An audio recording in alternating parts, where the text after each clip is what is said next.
Apulia हिता जो असे जागता धन्य माता पिता तयाचिया कुळी कन्या पुत्र होती जे सात्विक तयाचा हरिक वाटे देवा गीता भागवत करीती श्रवण अखंड चिंतन विठोबाचे कुळी कन्या पुत्र होती जे सात्विक तयाचा हरिक वाटे देवा तुका म्हणे मज घडो त्यांची सेवा तरी माझ्या दैवा पार नाही कुळी कन्या पुत्र होती जे सात्विक तयाचा हरिक वाटे देवा विठ्ठल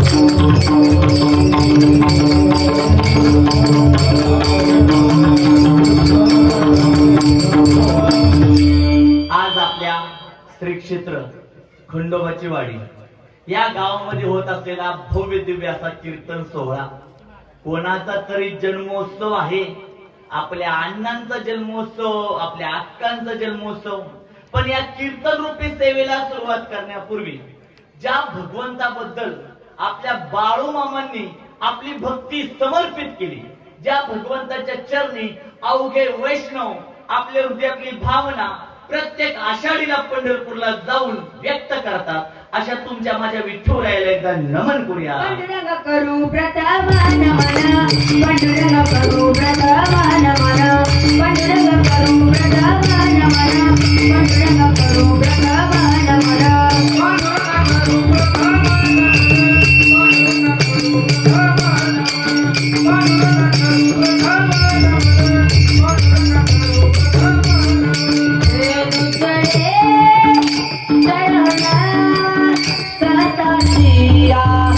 सताशिया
16व्या वर्षी ज्यांनी ज्ञानेश्वरी सारखा महान ग्रंथ लिहिला, ज्यांनी तत्ववेत्यांना तृप्त करण्याकरिता अमृत अनुभव लिहिला, ज्यांनी योग्यांना ज्ञान देण्याकरिता चांगली 65 लिहिली, आणि ज्यांनी तुमच्या माझ्यासारख्या सर्वसामान्य जीवांचा उद्धार करण्याकरिता हरिपाठ लिहिला, अशा अवघ्या विश्वाच्या माऊलीला एकदा नमन करूया.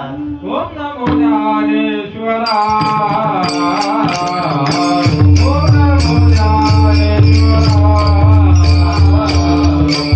ओम नमो ज्ञानेश्वरा, ओम नमो ज्ञानेश्वरा.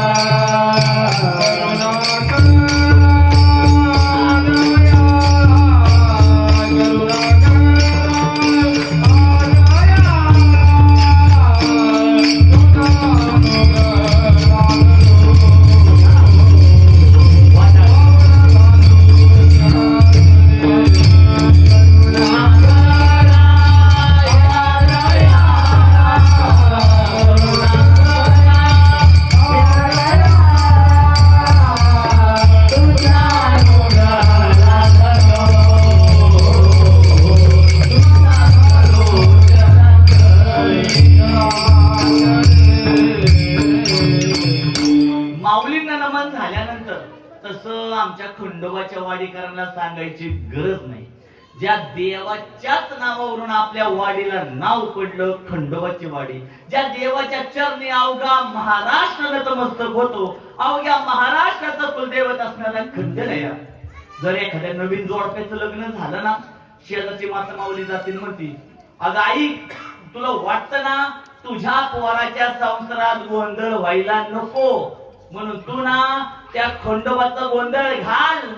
स्वप्नील महाराजांना पण असंच वाटतं. आपल्या सर्वांच्या लाडक्या शिवाजी अण्णा असतील, आपल्या सर्वांच्या लाडक्या संग्रामबाई म्हणजे आपल्या अक्का असतील, यांच्या जन्मोत्सवानिमित्त जो हा भव्य दिव्य कीर्तन सोहळा रंगतोय, यामध्ये कोणताच गोंधळ व्हायला नको. मग घालून एकदा आपल्या खंडेरायाचं गोंधळ. अरे मल्हारीची वारी न माझ्या मल्हारीची वारी, मल्हारीची वारी न माझ्या मल्हारीची वारी, मल्हारीची वारी न माझ्या मल्हारीची वारी, मल्हारीची वारी न माझ्या मल्हारीची वारी, मल्हारीची वारी न माझ्या मल्हारीची वारी, मल्हारीची वारी न माझ्या मल्हारीची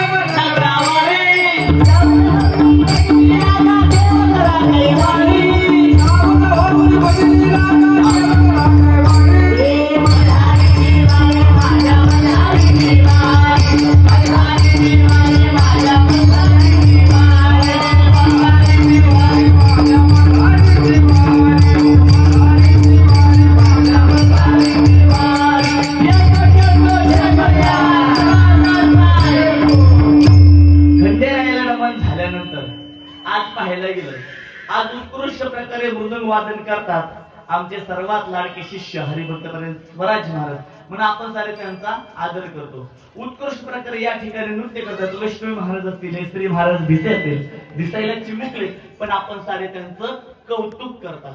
पण असे काही वारकरी आहेत, 15व्या दिवशी पंढरी आणि 30व्या दिवशी आळंदी. आपल्या घरावर तुळशी पत्र ठेवलं आणि आपला संपूर्ण देह त्या विठुरायाच्या वारीमध्ये समर्पित केला.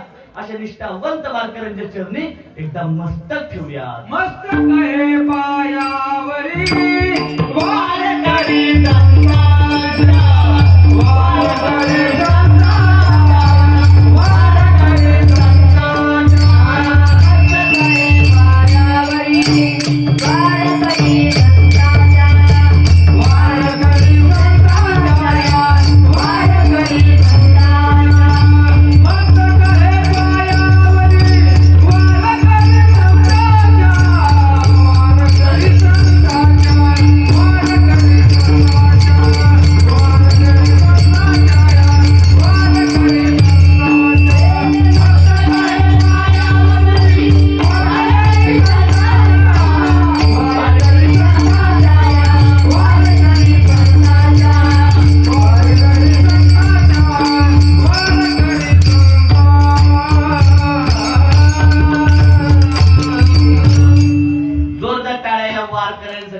त्यांच्यासाठी मृदुंगाच्या जोरदार टाळ्या.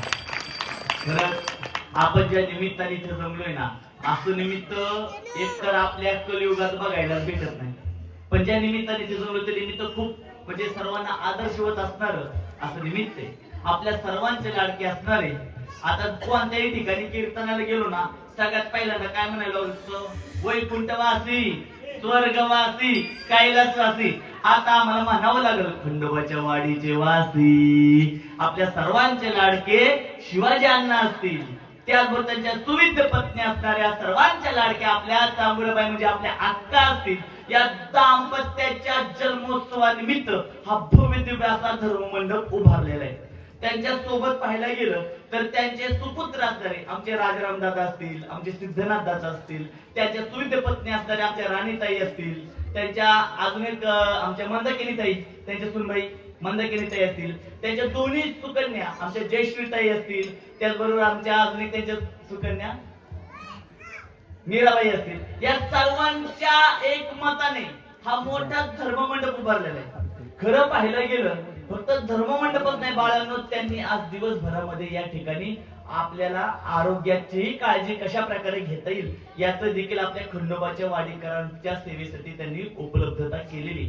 हे कोणाच्या बाबतीत घडतं, ज्यांना आपल्या आई वडिलांमध्ये देव दिसतो, ज्यांना आपल्या आई वडिलांमध्ये देव दिसतो तेच आपल्या आई वडिलांच्या प्रित्यर्थ काहीतरी करतात.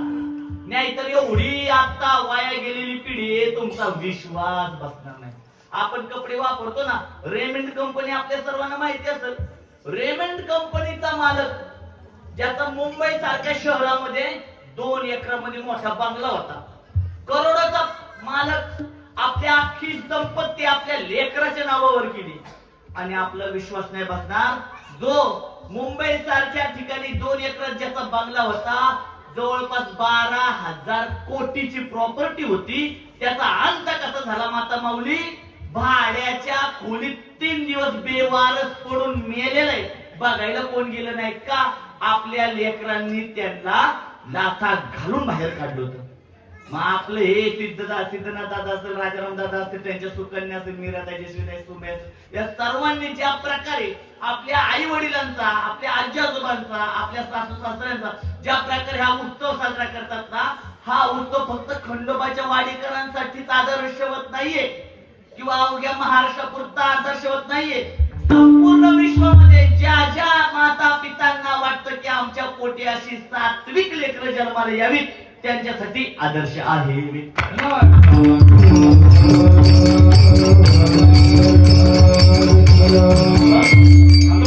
या अभंगातून आपल्याला हे समजावून सांगतात, आपुलिया हिता जो असे जागता, धन्य माता पिता तयाचिया. तुकोबरे आपल्याला सांगतात की आपल्या हितासाठी जागा असणारी जी लेकरं आहेत ना, त्यांच्या आई वडिलांना धन्यता दिली.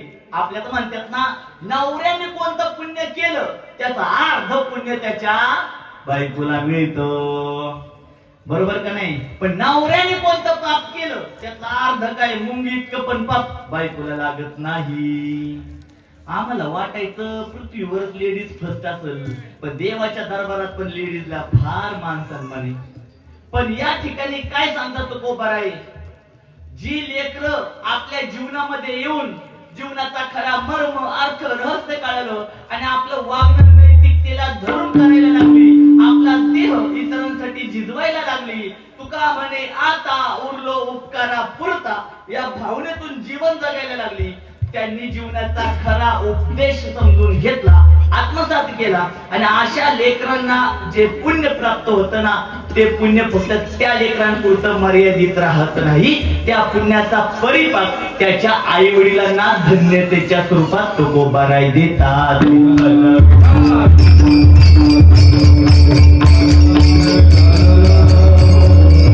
म्हणजे विचार करा, आपल्या लेकरांनी केलेल्या पुण्याचा बऱ्यापैकी भाग कुणाला प्राप्त होतोय? त्यांच्या आई वडिलांना. आता आपण म्हणताला अरे वा चांगलं दिसतंय, म्हणजे आई वडिलांनी काही नाही केलं पण पोरांनी वाऱ्या केल्या तर त्याचं पुण्य आई वडिलांना प्राप्त होतंय.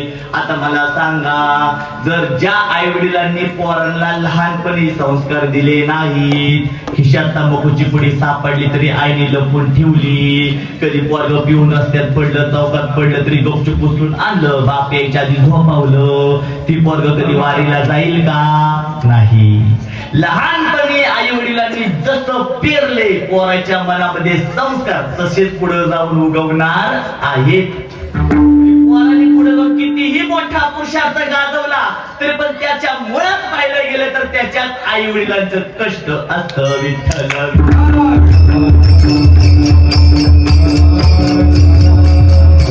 म्हणून आपल्या लेकरांवर संस्कार देत असताना आई वडिलांनी थोडासा माणुसकीचा भाग आपल्या लेकरांपुढे व्यक्त केला पाहिजे. लहान लेकरं खूप गोड असतात. मी तर इथपर्यंत म्हणतो, लहान लेकरं कधीच आई वडिलांच्या आज्ञेशिवाय दुसरं काहीच करू शकत नाही. कुठपर्यंत? जोपर्यंत आई वडील नैतिकतेला धरून लेकरांपुढे संस्कार उभा करतात. साधं गणित का, ज्यावेळेस छत्रपती शिवराय औरंगजेबाच्या दरबारात होते तिथं असताना छत्रपती शिवरायांना मागच्या रांगेत उभं केलं म्हणून सह्याद्रीचा वाघ खवळला आणि त्या ठिकाणी औरंगजेबाला सडे तोड उत्तर दिली. तुला पण पाहिलं, तुझ्या बापाला पण पाहिलं, पण तुमची मानसिकता किती नीच लेवलची याबद्दल शिवरायांनी जे तिथं शब्द उद्गारले ते सगळं चित्र कोण पाहत होते? 8 वर्षाचे शंभूराजे. त्या ठिकाणी शिवराय म्हणले असते, मी दिल्ली दरबारी आहे, इथं माझ्या जीवाचं बरं वाईट होऊ शकतं. या ठिकाणी औरंगजेबाला उलट उत्तर देण्यापेक्षा मूग घेऊन गप्प राहावं, हा अपमान पचवावा आणि सह्याद्रीला महाराष्ट्रात गेल्यावर त्याला दाखवू आपण काय चीज आहे. एवढं शिवरायाने केलं असतं तर छत्रपती शंभूराजांनी आपल्या जीवाच्या रक्ताच्या अंतिम कणापर्यंत धर्मासाठी त्याग केला नसता, बलिदान केलं नसतं. बालपणातच लेकरांवर संस्कार होतात. छत्रपतींचं ते रूप, तो रौद्र अवतार शंभूराजांनी त्या औरंगजेबाच्या दरबारात पाहिला होता. आपल्या लेकरावर कसे संस्कार करायचे शिवरायांनी अगोदरच आपल्याला दाखवलेले. आपण जर आपल्या लेकराला म्हणतोय, जरा सोन्या जरा बिड्या घेऊन ये, तंबाखूच्या 2 पुड्या घेऊन ये, सोने येते तर अर्धी बिडी घ्यायला, तंबाखूचा एखादा इडा माळायला वेळ लागणार नाही.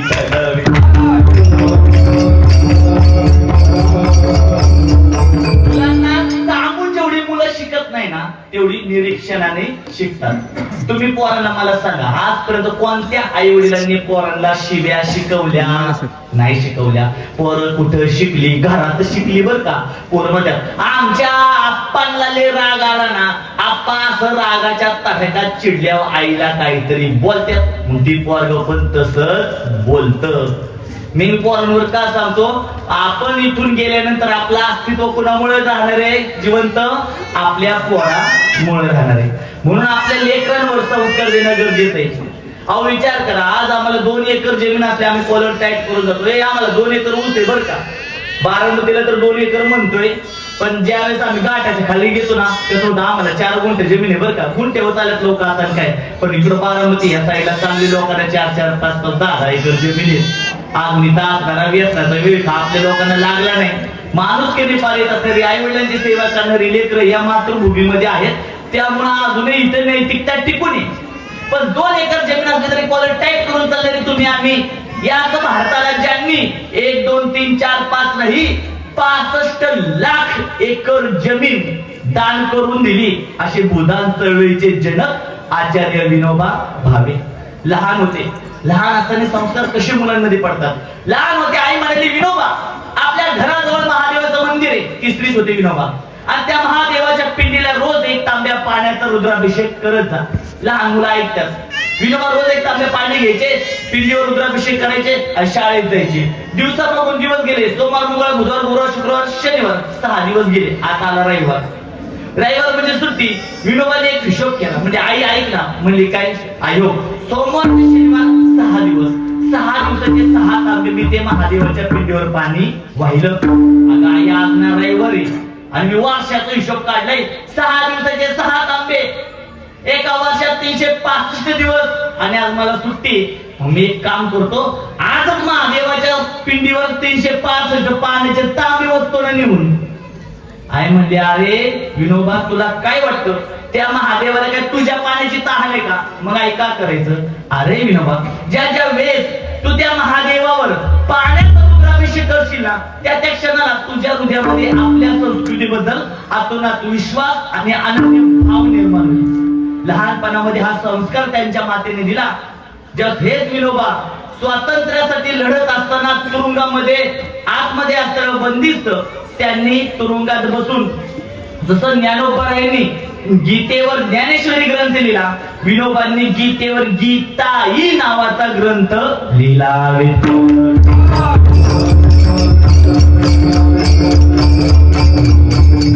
म्हणजे आई वडिलांची सेवा, कारण की देव आई वडिलांच्या समाधानामध्ये प्राप्त होतो.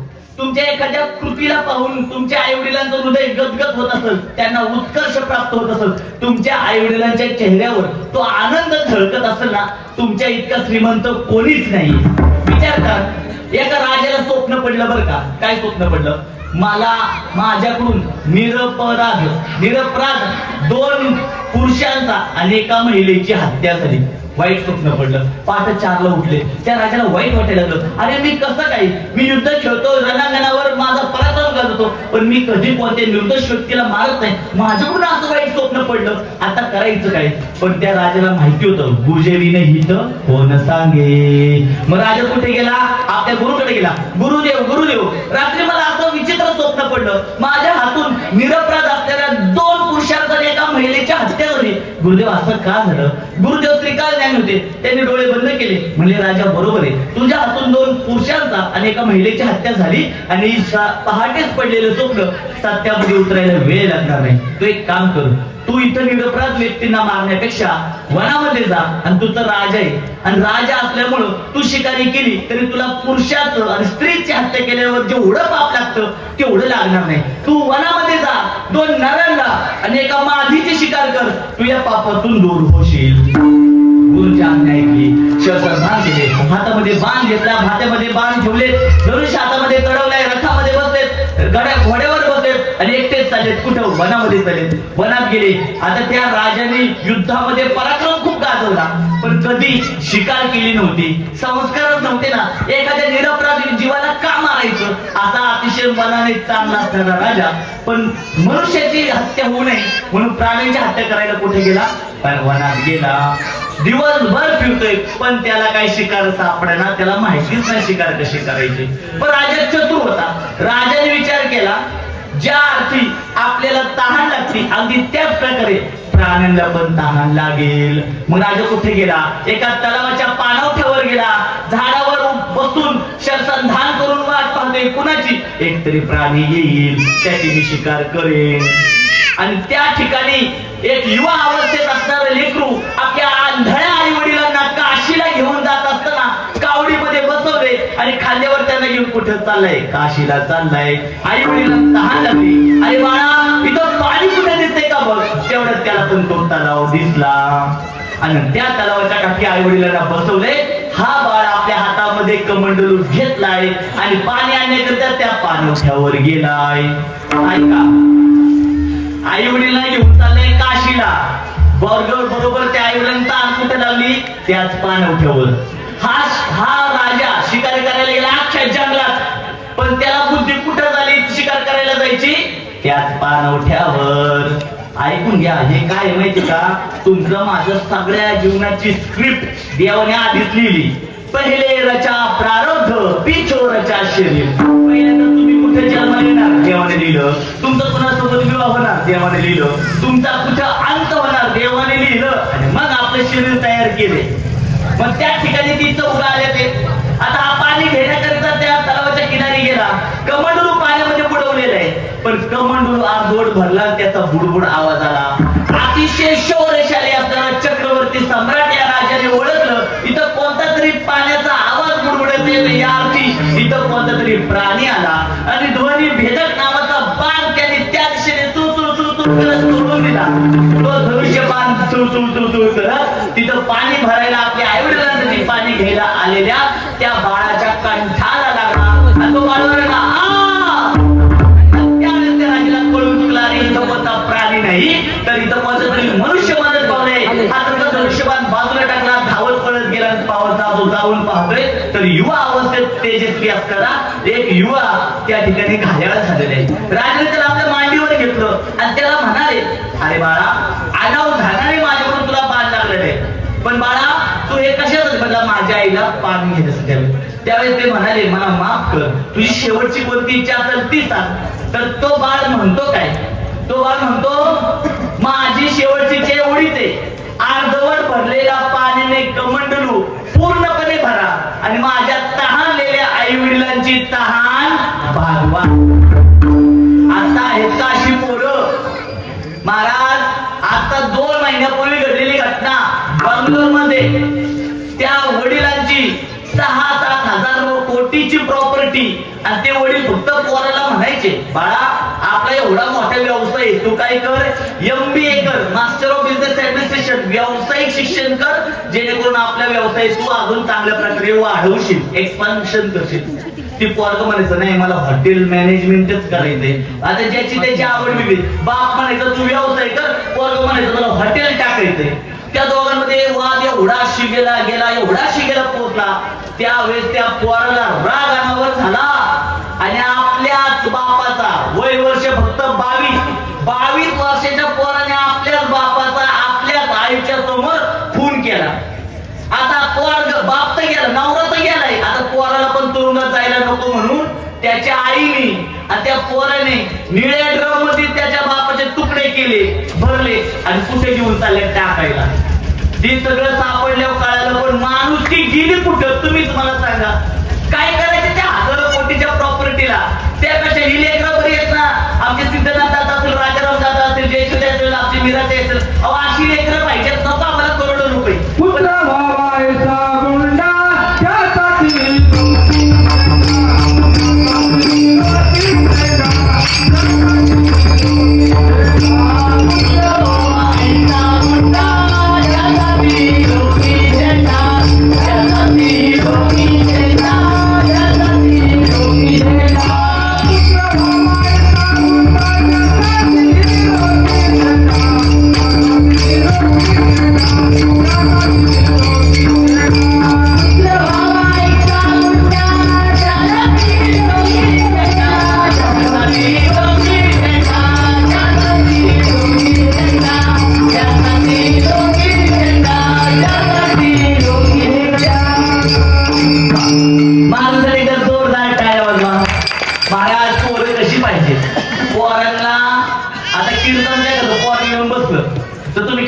त्यासाठी बाळा तुझ्या वडिलांचं नाव काय रे म्हणतो का नाही आपण?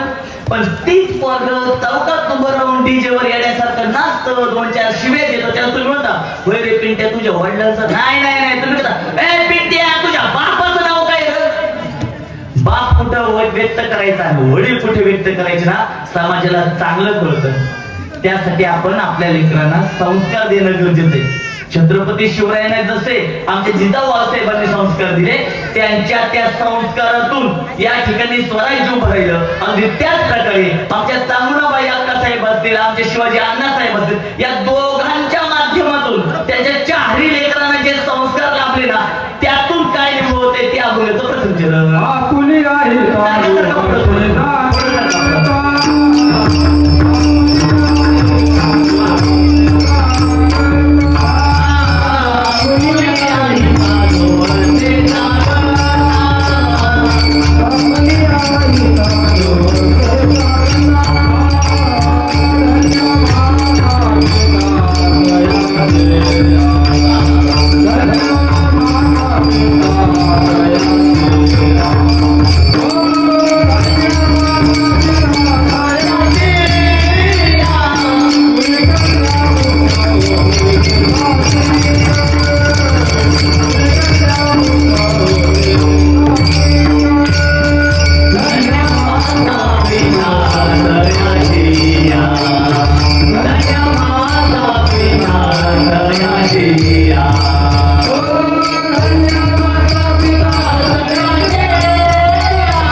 परिस्थिती सांगून जाते या घराण्याच्या सर्वांसोबत संबंध कसे.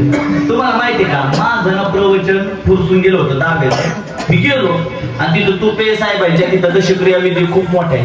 तिथे गेलो आणि मला ते ज्यांनी बोलवलं ते म्हणजे महाराज करा दहावीचं प्रवचन चालू करा. म्हणलं अहो थांबा जरा माणसं उद्या, थांबा जरा माणसं उद्या. पुढे फक्त त्यांची बायको बसलेली आणि दहावीच्या ठिकाणी तिथं ते मंत्राजनी द्यायला चालेल. म्हणजे महाराज इथं असंच असतं, कोण कोणासाठी येत नाही. मी मनात म्हणलं तुम्ही पैशाने करोडपती झाले पण माणुसकीने दरिद्री झाले.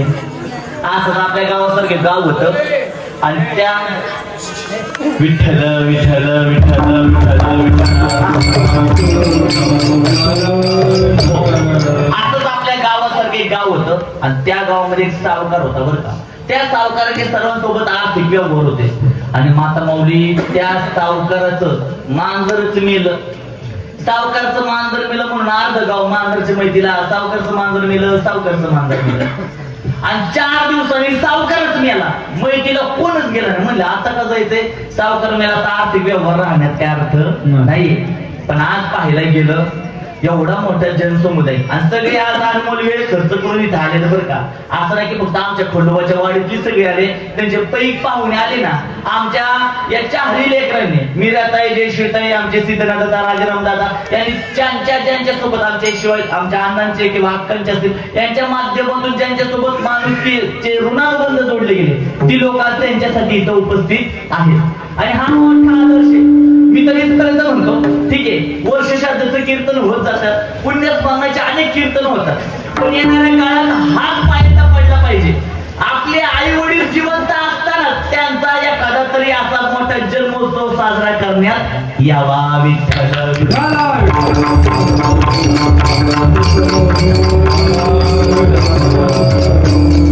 आता आषाढीमध्ये घडलेली घटना मात्र महाराज काय पुराणातलं सांगा ना, नुसतं चालू चालू घडामोडीचे सांगा. काय करू, लोकच लई चालू झाली. विठ्ठल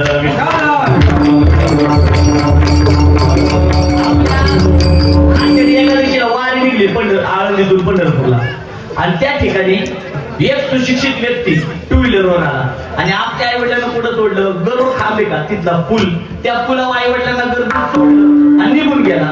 आता ते वाईट टाकलेला का, आई वडील म्हातारे झाले ना, कधी खोकला यायचा, कधी आजारी पडायचे, कधी यांना ताप यायचा. मग त्याच्या डोक्याला ताप, त्याने आई वडिलांना तिथं सोडलं. पण त्या गोळ्या बाबड्या आई वडिलांना काय माहिती वर्ग मला सोडून गेले. त्यांना वाटलं आम्ही हरवलो. मग आई वडील चाच पडत कुठे गेले, हरवले, सापडले. तिथं जो टेंट तंबू लागलेलं तिथं गेले आणि पोलिसाला म्हणाले आमचं पोरग आमच्यापासून चुकलं, आम्हाला जरा सापडू द्या.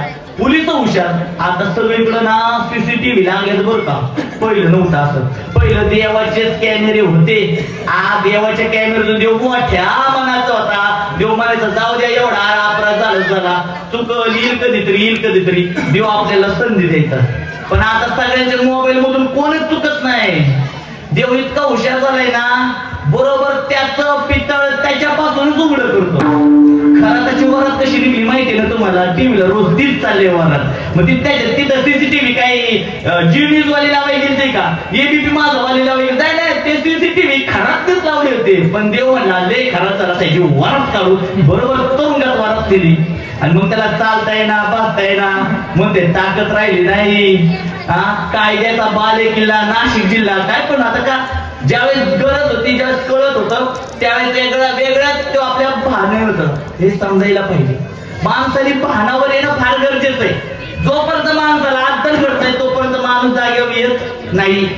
म्हणून त्या पोराने आई वडिलांना तिथं सोडलं, निघून गेले. पण सीसीटीव्ही मध्ये पोलिसांनी त्या मुलाच्या गाडीचा नंबर पाहिला आणि त्याच्या घराच्या तिथं काही सामाजिक कार्यकर्ते घेतले आणि तिथे गेले. पोलिसांना क्षणाचा विलंब लागला नाही कळायला, ही पोरग आई वडिलांना इथं गर्दीत सोडून गेले. सामाजिक कार्यकर्ते गेले, तिथला फुटेज बरं का साम टीव्हीला, तो फुटेज आई वडिलांना सोडताना सीसीटीव्हीचा दाखवत होते. आणि त्यानंतर सामाजिक कार्यकर्ते पोरगा आनंदात ना, बरं झालं डोक्याची कटकट निघून गेली आणि पोरगा घरी पोहोचण्याच्या आधी त्याचे आई वडील घरी आणि ते सामाजिक कार्यकर्ते घरी. आणि मग ते सामाजिक कार्यकर्ते म्हणजे टीव्ही वाले ना आता व्हिडिओ घ्या म्हणजे. आणि मग त्याला 2 टनादन टाकले म्हणजे परत जर तुझ्या आई वडील रस्त्यावर दिसले ना तुला पुण्यात फिरून देणार नाही. ही आजची परिस्थिती. गावोगावी आम्ही जाऊन सांगतोय ना, आई वडिलांना जपा. मगरपट्ट्याला पुण्यात कधी गेला तर तिथं ना एका शेतकऱ्याने त्याची जमीन दिली त्या मगरपट्टा सिटीला. मग ती शेतकरी आपल्या वावरात गायला चारा नाही गेलं, पण तिथं 10वी 12वी पोरं काय पेत होती, गांजा ओढत होती. गांजा पायजमा टोपीवाला माणूस, ती कशी असतात, रगाट माणसं असतात. ती पायजमा टोपीवाली अशी नेबळाट नसतात, रगाट असतात. आता नुसतं एखादी असं घेऊ तेव्हा आपलं पोरग पटकन घरी पडून जाते. पण ती त्या पोरांना ती गांजा पेतानी पाहिलं, ती पायजमा टोपीवाला दगडी घेते, काचे काय करता, पळा इथून. 10वी 12वी पोरं गेली पळून. हे बाबा गेले तिथं गायला चारा कापत्यात, इड्याने चारा कापत्यात. 15 मिनिटांनी 30 पोरं परत आली आणि 10,000 हातातल्या कोयत्यांनी त्या 60 वर्षाच्या आजोबांना जाग्यावर मारलं. त्यावेळेस आम्हाला सांगावं वाटतं, मातृ पितृ देवो भव. आजकालची पिढी एवढी लायला गेली. मी तुम्हाला ते सांगतो का, मी एक सांगून जाईल आमच्या अण्णा आणि आकांच्या निमित्ताने, पण तुम्ही करणार नाही. माझ्याकडे अशी आयडिया आहे ना, ती जर तुम्ही केली तर तुमचा शेवटचा श्वास तुम्ही बांधलेल्या घरातच जाणार. तुमची पोरं मरेपर्यंत तुमच्यासोबत नातं निभावणार, पण तुम्ही करणार नाही. सांगू का? सांगू? सांगा म्हणताय, पण तुम्ही करणार नाही. बघू काय करायचं. घरी गेल्यानंतर आता तुम्ही म्हणता, मला एक सांगा, तुम्ही घरी गेल्यानंतर तुमची तायडी बावड्या लहान लहान बारीक बारकी पोरं पळत येतात, तुम्हाला मिठ्या मारत्यात का खिस तपासत्यात? हा, काय तपासत्यात? खिस तपासत्यात. बरं, त्याला पैसे पाहिजेत का, चॉकलेट पाहिजे का, काय पाहिजे? गणपती बाप्पा मोबाईल पाहिजे.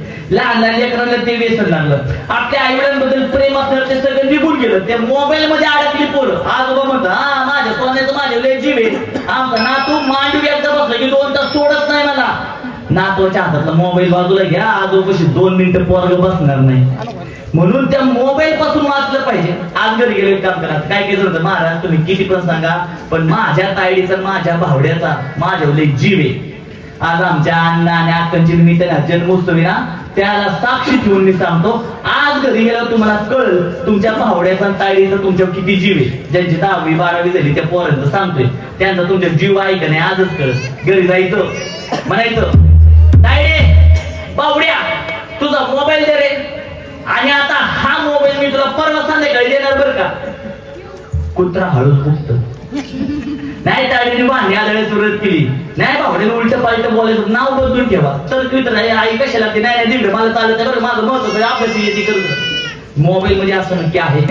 मी म्हणत नाही मोबाईल वापरायला नाही पाहिजे, निश्चित वापरायला पाहिजे. आज माझं 17वी मास्टर ऑफ बिझनेस ऍडमिनिस्ट्रेशन झालं, HR स्पेशलायझेशन. मोबाईल शिवाय कोणती गणित आलं हे पण मला माहिती आहे, पण मोबाईलचा अतिरेक झाला तो कमी करायचा आहे. तुम्ही आजपासून घरात नियम करा. मी त्या पेपरवर म्हणतो तुमची पोरं मरेपर्यंत तुम्हाला सोडणार नाही. नियम काय करायचा आहे का, पण त्या नियमाला आधी तुम्ही स्वतः अंगीकारायचं. काय करायचं, रात्री 10 ते सकाळी 6 आपण पण मोबाईल हात लावायचा नाही आणि पोरांना पण लावून द्यायचं नाही. म्हणता ना या ड्रायव्हर मध्ये आणून ठेवा. एवढं जरी केलं ना, तुमची पोरं जीवनात पुरुषार्थ गाजवतील, उत्साही होतील आणि तुम्हाला मरेपर्यंत सांभाळतील. रात्री 10 ते सकाळी 6 तिला मोबाईल का दिलाय, तिच्या कोणता आधी प्रसंग आला, तिने फोन करायला, पैसे कमी पडल्यावर पाठवायला, संकटात सापडले तर मदत करायला.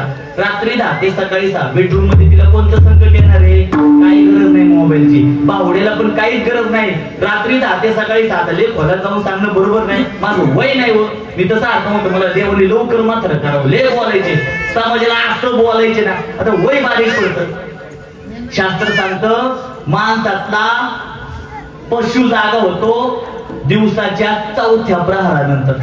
जो 4था प्रहर चालू होतो ना, तेवढं माणसातला पशु जाग होतो. त्यामुळे रात्री 10 ते सकाळी 6च्या दरम्यान पोरं मोबाईल एकदा का समोर उभी राहिली बघत, ती रात्री गोधडी अंगा घेऊन बघत बघत बसत्यात. 1:30 वाजतो, 2 वाजतो, 3 वाजतो. आणि मग मला सांगा, जी वर्ग रात्री 3ला झोपलं, रात्री 1ला झोपलं, पहाटे ती लवकर उठल का, उत्साह त्याच्यात राहील का? आणि ज्याच्या जीवनातला उत्साह निघून गेला, आई वडिलांनी त्यांना कोणत्या पण मोठ्या करोडोच्या कॉलेजमध्ये टाका, मोठ्या गाड्यामध्ये ठेवा, मोठ्या कंपनी जॉबला लावा, पोरग पुरुषार्थी होणार नाही. पोरग तुमच्या आधी ती लायच गेल्याशिवाय राहणार नाही. म्हणून जितकं शक्य हा नियम तुम्ही एवढा जरी केला ना, आमच्या राजारामदादा सिद्धनाथ दादा यांच्या माध्यमातून हा जन्मोत्सव साजरा केलाय तो सफल झाला. फक्त रात्री 10 ते सकाळी 6. आणि एक सांगतो, एवढं मी सांगून देखील तुम्ही घरी जाऊन प्रयोग करायला गेले, सोन्यात दिले रात्री 10 ते 6 कुणीच मोबाईल वापरायचं नाही, ड्रायव्हर मध्ये आणून ठेवा, मी पण नाही वापरत. आणि पोरं जर ऐकत नसतात, हो आणि असं काय सांगायचं नाही बरं का, हे ऐकाय पण पुढंच ऐकतील, काय कोणत्या स्वप्न काय नाही सांगायचं. मी मला तो अभ्यास करायचं, 5 ते 4 ला उठून अभ्यास कर. आणि पोरांनी आज जर ऐकलं नाही ना, येणाऱ्या 5 वर्षानंतर नाही तुम्हाला माझी आठवण झाली तर कीर्तन करायचं सोडून दिली.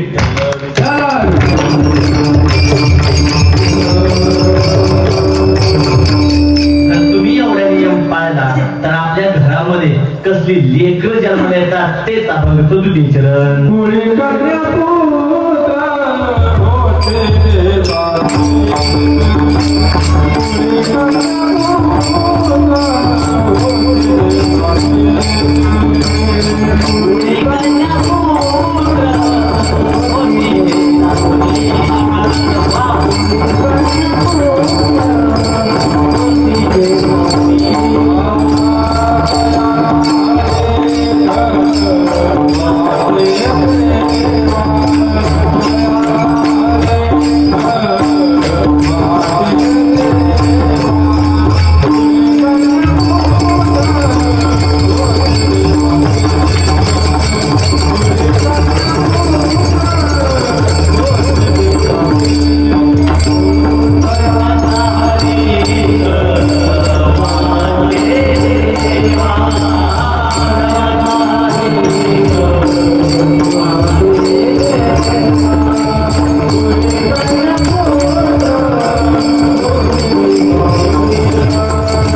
सांगत राहावं. पण आपल्याला ना आज तुम्हाला काळजाचा ठोका चुकवणारा इथं कार्यक्रम पाहायला भेटणार आहे. मातृ पितृ पूजन सोहळा आज जीवनात या कार्यक्रमाला आपल्याला खरी साथ घालायची. त्यामुळे आपल्या ओघामध्ये कीर्तन घेतोय.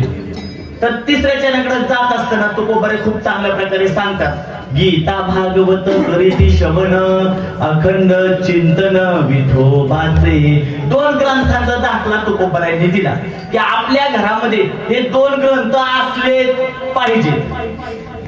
स्वामी विवेकानंद म्हणतात, ज्या घरामध्ये एकाही संतांचा आध्यात्मिक ग्रंथ नसल त्या घराला तर कोणाची उपमा दिली, स्मशान भूमीची मसनवाट आहे म्हणतात ते घर. अहो अनेकांच्या घरामध्ये गीता नाही भागवत नाही पण कोंबड्यांची खुरावडी आहेत.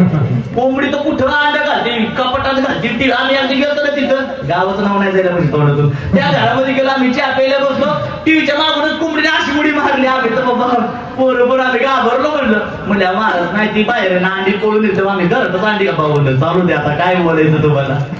म्हणून घरामध्ये 2 ग्रंथ महाग नाही, 150-150 रुपयाला ज्ञानेश्वरी मिळती आणि गीता भागवत जरा मागे 300-350 रुपयाला, 400-500 रुपये. आपण कमी काही आणले नाही बरं का, नाही तर म्हणतात महाराज ऍडव्हर्टाईज करता का. पण तुम्हाला हे 2 ग्रंथ घरात असलेच पाहिजे. ते ग्रंथ काय आहेत माहितीये का, ते ग्रंथ ओरडू सांगतात घरातल्या सदस्यांना, मला येऊन वाचा. कारण ते ग्रंथ कोणत्या काळाने महाराजांनी नाही लिहिले. ते ग्रंथ आत्मानंदामध्ये ध्यानस्थ असलेल्या तुकोबारायांनी ती अवस्था बाजूला केली आणि तुमच्या माझ्या हितासाठी गाथा लिहिलेली आहे. ज्ञानोबारायला ती आत्मानंद स्थिती प्राप्त होती, पण ज्ञानोबाराय म्हणले देवा ही आत्मानंद स्थिती बाजूला करतो, पण या सर्वसामान्य जीवांचा उद्धार करण्याकरिता ज्ञानेश्वरी लिहितो. त्या आत्मानंदामध्ये एवढा आनंद असतो, पण साधू संतांनी त्याला बाजूला केलं. तुमच्या माझ्या उद्धाराकरिता संत श्रेष्ठ एकनाथ महाराजांनी भागवत दिली. आता इथं अनेकांना विचारलं ना, राग नका मानू, मी पण 17वी असतो, मला वाटायचं गीता भागवत एकच आहे, भगवद्गीता एकच आहे असं मला वाटायचं, पण तसं नाहीये.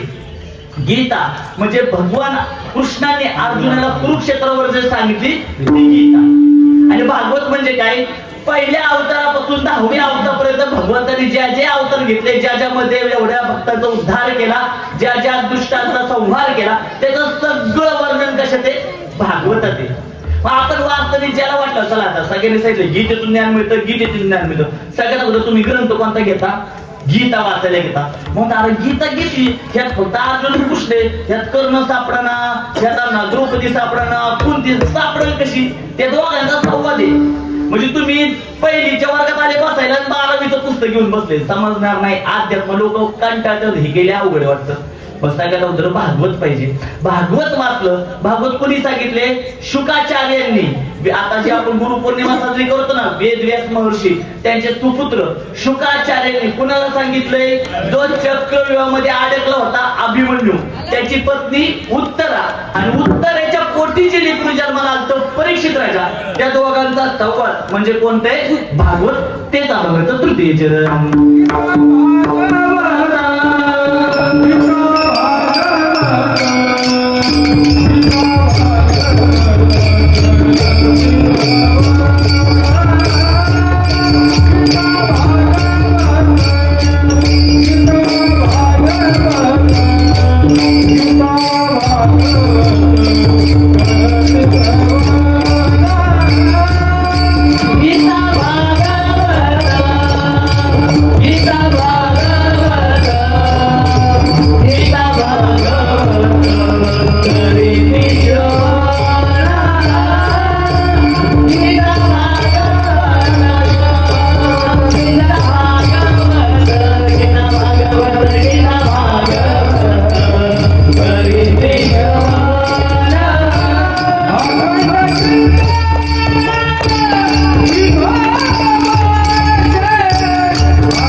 दादा इथं आता ब्रह्मानंद चालू झाला बरं का.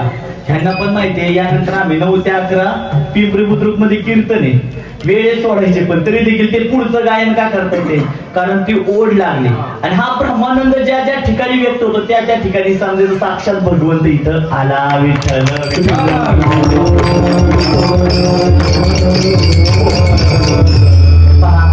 3 चरणांचा भावार्थ झालाय. शेवटचं एक चरण थोडक्यात पाहणार आहे पण मला एक आठवलं म्हणून सांगतो बरं का. आपल्या पोरा बाळांना वेळ देणं का गरजेचं आहे नक्की आहे का. केशव शर्मा नावाचे एक क्लर्क होते स्टेट बँकेमध्ये पुण्याला काम मुंबईत कामाला. आणि त्यांना 2 लेकरं. त्या 2 लेकरांना त्यांनी एवढं चांगल्या प्रकारे संगोपन केलं. एक लेकरू शिकलं कॅलिफोर्नियामध्ये जॉबला लागलं आणि दुसरं पोरलं अमेरिकेमध्ये. आता केशव शर्मा त्यांचं वय 60-62 झालं. त्यांना रिटायरमेंट झाली. पत्नी आणि ते दोघंच मुंबईत राहत होते पण त्यांना झाला पॅरालाइज पक्षाघात झाला. मग त्यांना निपाणी त्या ठिकाणी नेलं. तिथं अनेक औषध उपचार केले ते काय बरे होईना. शेवटी डॉक्टर म्हणले तुमच्या जवळच्या माणसाला बोलवून घ्या कारण यांच्या जीवनाचं काही खरं बरं नाही. जवळच्या माणसाला बोलवून घ्या म्हणून आपण जवळच्या माणसाला फोन केला तर जवळची माणसं कधी कधी टाळतात बरं का. त्यांना वाटतं भेटायला नाही बोलवत बिल भरायला बोलवतात. मग त्या आईने फोन केला, म्हणले अरे तुमच्या बाबांची अवस्था अत्यवस्थ आहे, कोणत्याही क्षणी त्यांची प्राणज्योत मालू शकते. त्यांनी आपल्या दोन्ही लेकरांना फोन केला, दोघांपैकी एक पण नाही आलं आणि अक्षरशः त्यांची प्राणज्योत मालवली. मग आईने फोन केला, अरे बाळांनो तुमचा बाप मेला, आता तरी या. दोघांपैकी अमेरिकेतलं पोरग नाही आलं, पण बारक कॅलिफोर्नियाचं पोरग आलं. मग आई म्हणली, अरे बाळा दादा नाही आला. ते आई दादा म्हणला, बाबांच्या वेळेस तू जा, आईच्या वेळेस म्हणले, अरे तुझ्या जीवाला काय हाडबीड आहे का नाही? मला आई बरोबर आहे. जसं आमच्या शाळेत 15 ऑगस्टचा कार्यक्रम असायचा, ज्यावेळेस मला पारितोषिक दिलं जायचं, माझी फार इच्छा माझ्या वडिलांनी 2 मिनिटासाठी तरी शाळेत यावं. रात्रभर मी भाषण पाठ करायचो, माझं कौतुक पाहिला माझ्या बापाने यावं मला वाटायचं. पण बाबांना, बाबा चला ना माझ्या, आता मी ते कीर्तन म्हणते, बाबा चला ना जरा आमच्या शाळेमध्ये पारितोषिक आहे, माझं भाषण आहे. माझं बाबा काय करायचं, 50 रुपयाची नोट हातावर टेकवायचं, माझं बाळा ह्याचा खाऊ खा, मला यायला वेळ नाही. आई आता मी पण तुझ्या बरोबर राहणार नाही, हे 50,000 रुपये धर, तू पण ह्याचा खाऊ खा. मी चाललो कॅलिफोर्नियाला. मी सांगतोय काय, पोरं वाईट आई वडिलांना वागणूक देतात, याला 100% पोरच दोषी आहेत असं नाही. आई वडिलांनी पण पोरांना वेळ द्यायला पाहिजे, त्यांच्या भावना समजून घ्यायला पाहिजे. तुम्ही पोरांना, पोरं एकाच गोष्टीची भुकी लिहिली, कोणत्या? कौतुकाची. आपल्या लेकराचं 2 शब्दात कौतुक करा, लेकरं तुमच्यासाठी काही करतील, पण त्यांना व्यक्त करता येत नाहीत आपलं प्रेम. पण आई वडिलांबद्दल कसं प्रेम व्यक्त करायचं ना, ते आज आपण या ठिकाणी पाहणार आहे. पण तत्पूर्वी आपण वारकरी परंपरेप्रमाणे विठुरायाचं एकदा भजन करायचंय. सर्व आपल्या आनंदाच्या त्या कंदनी आणि एका हृदयापासून भजन करूया.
कुळी कन्या पुत्र होती जे सात्विक, तयाचा हरिक वाटे देवा, गीता भागवत करीती श्रवण, विठोबाचे कुळी कन्या पुत्र होती जे सात्विक, तयाचा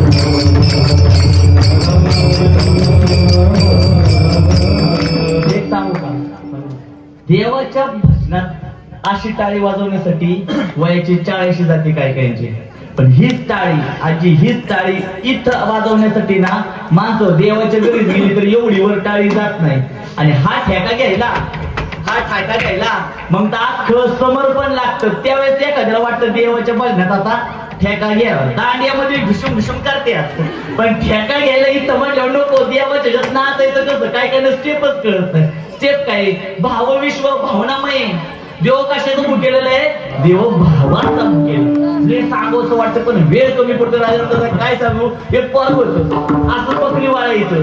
बकरी वाळता त्याला एक साधू म्हणले, काय रे तू दिवसभर काय करतो? काय नाही, बकऱ्याला चारतो, घरी नेतो, परत जातो. अरे तू देवा बिवाला जातो का नाही? कोणत्या काय जायचं आम्हाला देव माहितीच नाही. पण साधू म्हणाले, अरे जीवनात एक तरी नित्यनेम पाहिजे. नित्यनेम नामी ते प्राणी दुर्लभ, लक्ष्मी वल्लभ. तुमच्या जीवनात एक तरी आध्यात्मिक नियम पाहिजे. दर गुरुवारी नारायणपूरला जाणार, दर रविवारी खंडेरायाला जाणार, एकादशीला माऊलींच्या दर्शनाला जाणार, पंढरपूरला कोणता तरी आध्यात्मिक, अमावस्याला बाळूमामाच्या त्या ठिकाणी जाणार, भंडाऱ्याला. कोणता तरी एक तरी नियम जीवनात पाहिजे. घरातला दिवा लावणार एवढा तरी नियम, घरातलं देव पुजणार एवढा तरी नियम. नाही काय बोललं तर माझ्या आई वडिलांच्या मी रोज पाया पडला, कोणता तरी नियम पाहिजे. ती पोरगं म्हणलं माझा असा नियम नाही. साधू म्हणले मी सांगितलं करशील का? काय एक काम करायचं, ओके इथं महादेवाचं मंदिर आहे खाली, रोज एक काय करायचं, त्या महादेवावर पाण्याचा रुद्राभिषेक करायचा. आता ती पोरगं धनगर होतं, त्याला खूप वाटलं, गुरूंचं ऐकलं, ते साधू निघून गेले. पण ते पोरगं इतकं गरीब, त्याला पाणीच नाही ना, काय भांडे नाही. ते काय करायचं, त्या तलावाच्या काठी जायचं, तोंडात पाणी भरायचं आणि महादेवाच्या पिंडीवर जाऊन तोंडातून गुळणी करायचं, निघून जायचं. त्याला वाटायचं माझा महादेव. आता भोळा भाव आहे ना, भाव किती महत्वाचा आहे. आणि मग काही दिवसाची रोज करायचं, नित्यनेम झाला त्याचा. पण आली महाशिवरात्र आल्यानंतर जी लोक कधी महादेवाच्या पिंडीकडे बघत नाही, ती बरोबर स्टेटस ठेवायला महाशिवरात्रीला येतात पिंडीपाशी. मग ती महाशिवरात्री आली तर राजा म्हणला चला आता महाशिवरात्री असा रुद्राभिषेक करायचा. अशी ब्राह्मणांची फौज घेतली, ढोल नागड घेतले, सैनिक घेतली, घोडे नागड सगळं गेलं आणि बाहेर सगळं रक्षा कवच उभं केलं, सैनिक उभे केली, राजा राणी आतमध्ये असे सगळे पुजारी उभे राहिले, मंत्र पठण चालले, धूपदीप चालला, आरती चालली, रुद्राभिषेक चाललाय आणि एवढा सगळा झगमगट चाललाय. आणि महाशिवरात्रीला महादेव आणि पार्वती आकाश मार्गाने गमन करतात आणि जाता जाता एका देवळातून एवढा सुमधुर सुगंध, एवढा आवाज ऐकला. पार्वती माता म्हणतात, काय महादेवा, काय तुमचा थाट आहे म्हणले. कसले तुमचे भक्त मोठे मोठे, काय राजाने तुमची आरती ठेवली, कसला अभिषेक चाललाय. आणि तेवढं ती पोरग आलं तिथं धनगरचं आणि ते तोंडात पाणी भरले. आता त्याला आज जायचं देवाला, पण त्याला बोलताच आहे ना, काही सैनिकांनी अशी लावले भाले, म्हणजे गप इथं बरा, त्याला बोलताच आहे ना.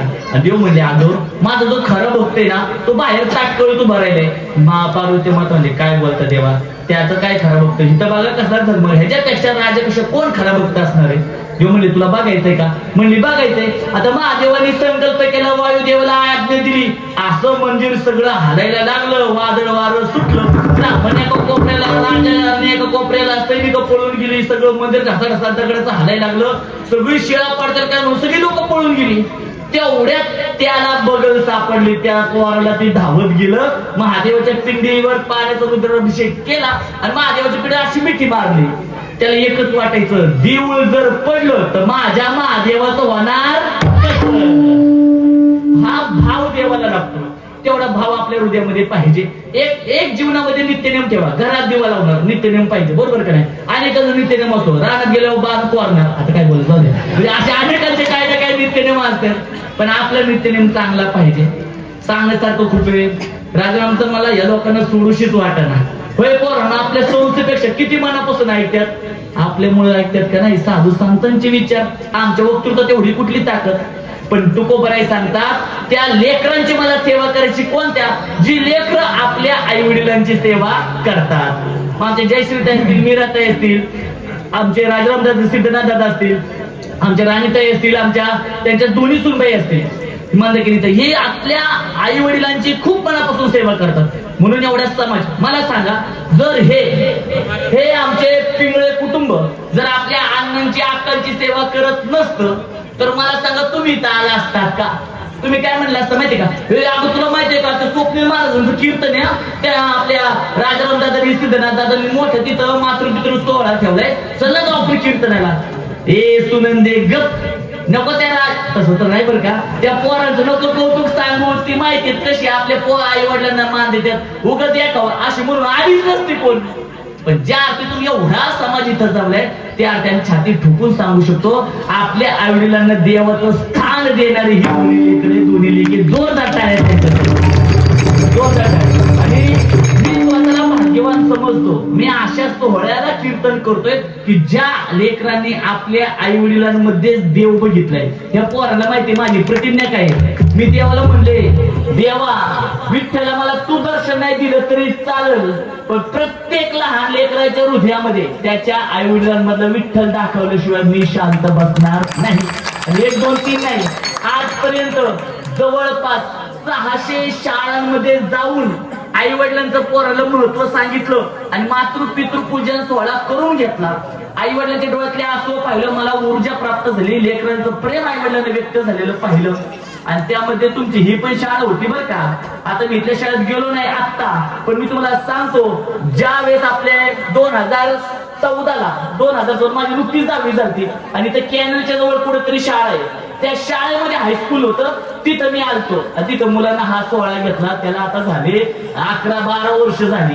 पण मग आता त्यावेळेस मी कुठेतरी पुण्यकर्म केलं म्हणून देव म्हणले, महाराज तुम्ही इकडे तिकडे धावता, त्याची पोच पावती आम्ही सिद्धनाथ दादा राजाराम दादाच्या माध्यमातून ठेवणीतली लोक आहे, तुम्ही देवाचे म्हणून तुमच्या माध्यमातून देवाला खंडोबाच्या वाडीत बोलवलं. विठ्ठल आणि वेळ घेत नाही नक्की महाराज, असं कोणता कार्यक्रम आहे आम्हाला पण पाहिजे. तुम्ही जागा सोडायची नाही. कीर्तन संपलं 2च मिनिटं तिथं आम्ही लगेच आमच्या अक्का साहेबांना अण्णा साहेबांना वरती घेणार आहे आणि छोटासा सोहळा तुम्ही पहा. तुमच्या लेकरांना ते संस्कार भेटू द्या. अवघं किती 15 ते 20 मिनिटं गेली, पण तुमच्या डोळ्यांची पार न भेटतील असा सोहळा तुम्हाला नयनरम्य पाहायला मिळणार आहे. तर कुणी जागा सोडू नका, कारण की कीर्तन धावत्या वगैरे यासाठी घेतलंय का तर तो अमृताचा सोहळा आपल्या सर्वांना या नयनरम्य डोळ्यांनी पाहायचा आहे. ज्ञानेश्वर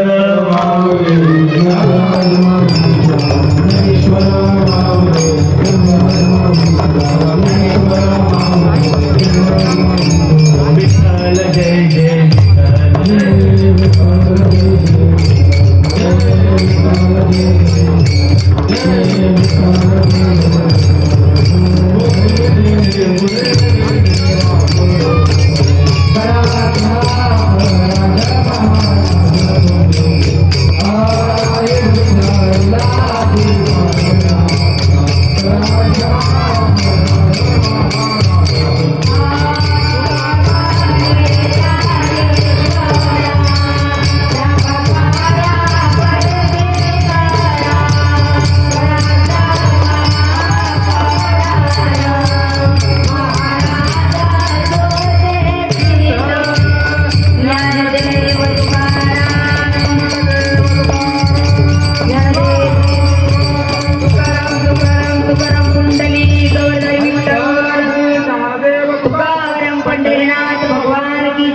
ज्ञानेश्वर महाराज की जय, जगद्गुरु तुकाराम महाराज की जय, महाराज की जय. बाळूमामांच्या नावानं 2 मिनिटासाठी जागेवर बसतील. आता आम्ही व्यवस्था करून घेतो, फक्त जागा सुद्धा.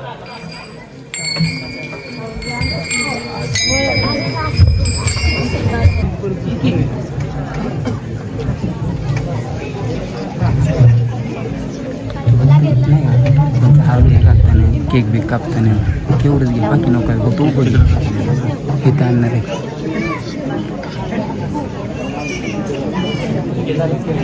तुला जसं जमते तसं घे, फक्त केक बी कापताना केक वगैरे कापणार आहेत का नाही त्यावेळेस घ्यायचे, फक्त तुला बघायचं नाही. केक हा आता पायापूजन करणार आहे, जवळ नाव त्यांचं पाय वैष्णवी तिथे थांबा, तुम्ही तिथे वैष्णवी त्यांच्याकडे हा मी सांगत होतो लक्ष ठेवायला बस आता तुम्ही तिथं मांडी घालून बसायचं दिदी कुठे येतात आपल्या दिदी बसा तुम्ही बिना खाली घ्या सगळ्यांचे जेवढे आहेत तेवढे सगळ्यांचे फक्त सरळ घे कसं पण घे मी पण हां चाललेलं बघतं घे काय चाललेलं 2 2 3 3 4 4 सेकंद घे फक्त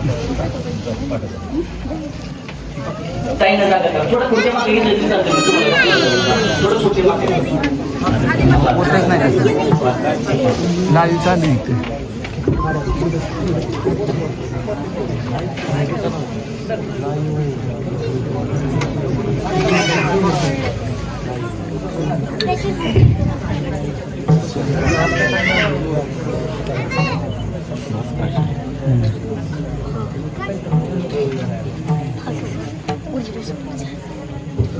ठीक आहे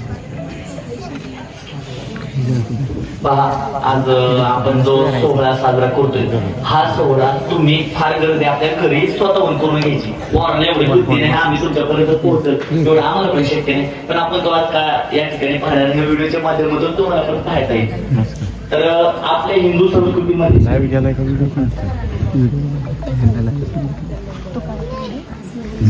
आपल्या हिंदू संस्कृतीमध्ये कोणतं पण शुभ कार्य करायचं असलं तर आपण त्या ठिकाणी पहिल्यांदा पवित्र शंखध्वनी केला जातो अगदी भगवान श्रीकृष्ण युद्धाला कुरुक्षेत्रावर गेले तेव्हा आपल्या अर्जुनाने पण शंखध्वनी केलता भगवान कृष्णाने पण केलता तर तुम्ही हात जोडा आजी जोडा का तुम्ही काहीच करता नाही अन्नाने नाकाने एकदम रिलॅक्स बसायचं तुम्ही हात जोडा ताट बसा हात जोडा हा तुम्ही हात जोडा तर आपण पवित्र असं शंखध्वनी करणार आहोत त्याच्याकडे पाहतो मी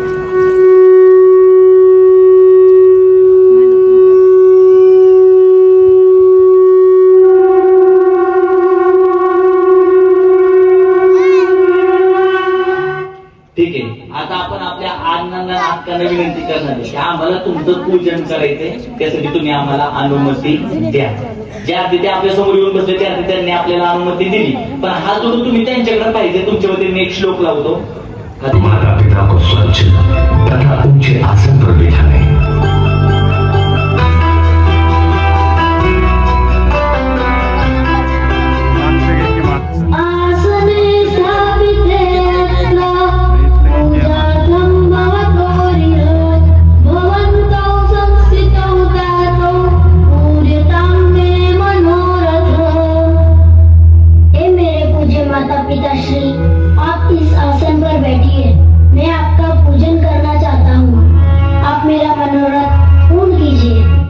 ज्या तिथे आपल्या समोर बसले त्यांनी आपल्याला अनुमती दिली आता तुम्ही दोघांनी पाय आपल्या त्या परतीमध्ये ठेवा अण्णांनी आईने ठेवा हा आणि ठेवा हा आणि त्यावर तुम्ही छोटीशी धार लावायची लाव हात तुम्ही आणि हात एकच हात लावा आणि धार लावा क्लेशोधिकतरस्ते श्यामवक्त सत्य चेतसम अव्यक्तानिकेतन दुःखम देह वद्भिर्वापते जे माता पिता आपला देह जिजेपर्यंत आपल्या लेकरांसाठी आपण कष्ट घेतात त्यांची सेवा करण्याचं सद्भाग्य लेकरांना तुम्हाला लागते आणि ही तुमच्या जीवनाची सर्वात मोठी शिदोरी तुम्हाला सद्भाग्याची प्राप्त होते हा सोडा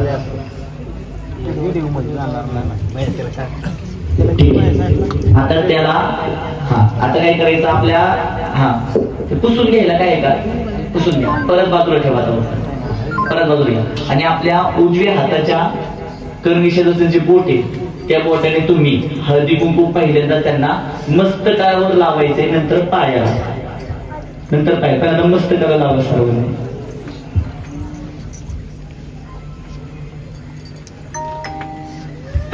बेटी बेटियां माता पिता के माथे पर कुमकुम का तिलक करें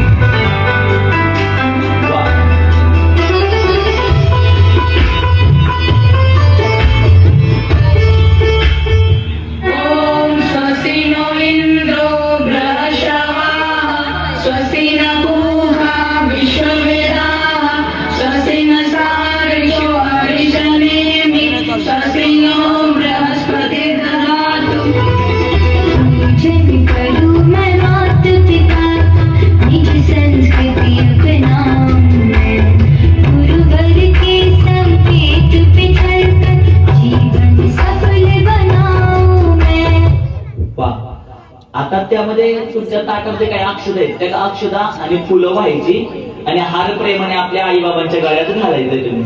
चला.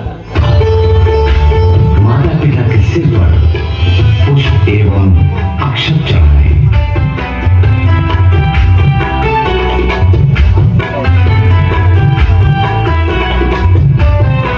उन्हें फूल माला पहनाए। पूजन करूं मैं माता पिता का, पूजन करूं मैं माता पिता का, निज संस्कृति अपनाऊं मैं, गुरुवर के संकेत पे चल जीवन सफल बनाऊं मैं. ठीक आहे, आता खाली बसा. खाली बसा आता मांडी घालून. आता बघा, मांडी घालून बसा, हात जोडून बसायचा. हा. तुम्ही म्हणाले नक्की महाराज आपणच सोडतोय का? नाही. सर्वात अगोदर कुणी केलं आहे का? आपल्या सर्वांना गणपती बाप्पा माहितीये, तर मला सांगा गणपती बाप्पांच्या भावाचं नाव काय? हा, कार्तिकेय. काय नाव? कार्तिकेय. गणपती बाप्पा आणि त्यांचे भाऊ कार्तिकेय यांच्यामध्ये एकदम वाद निर्माण झाला. बाप्पा म्हणायचे मिले भारी, कार्तिकेय म्हणायचे मिले भारी. वाद शिगेला पोहोचला. दोघांच्यात ठरलं आपण एक रेस लावायची. या रेस मध्ये जो जिंकल तो आपल्या दोघांमध्ये श्रेष्ठ. आता मला सांगा, कार्तिक स्वामींचं वाहन काय? मोर. कार्तिक स्वामी मोरावर बसले, गेले पृथ्वीला प्रदक्षिणा घालायला. आता राहिले तुमचे माझे गणपती बाप्पा. बाप्पा बघतात, आता बाप्पाचं वाहन काय? उंदीर. बाप्पा बघतात उंदराकडं, उंदीर बघतो बाप्पांकडं. उंदीर मनात म्हणतो मला तर बाप्पांना चौकात पण नेता यायचं नाही. मग आता काय? पण बाप्पा हुशार होते. गणपती बाप्पा म्हणतात मी अख्खं विश्व पुन्हा पाहू शकलो माझ्या आई वडिलांमुळे, त्यामुळे माझ्यासाठी माझं अख्खं विश्व कोण आहे? माझे आई वडील.